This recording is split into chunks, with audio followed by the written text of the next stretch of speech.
नुकतेच यूपीएससी परीक्षांचे निकाल जाहीर करण्यात आले। महाराष्ट्रातील बिरदेव डोणे याने या परीक्षेत उत्तुंग यश मिळवत IPS पदाला गवसणी घातली। मेंढपाळ असलेल्या बिरदेवने अत्यंत प्रतिकूल परिस्थितीत हे यश संपादित केलंय।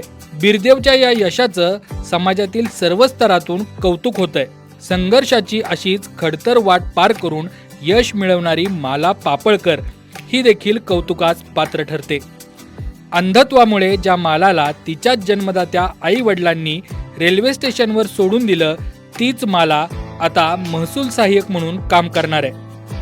जिद्द आणि प्रचंड मेहनत यांच्या जोरावर आपल्या अंधत्वावर मात करत मालाने महाराष्ट्र लोकसेवा आयोगाच्या परीक्षेत मोठे यश मिळवले आहे। महाराष्ट्र लोकसेवा आयोगाच्या गट क परीक्षेत मालाला हे यश मिळाले।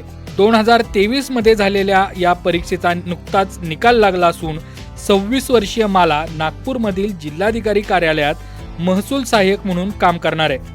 मालाची कहाणी वाटते तितकी सोपी नाही। तिचे आई वडील तिला सुमारे 20 वर्षांपूर्वी जळगाव रेल्वे स्टेशनवर सोडून गेले होते।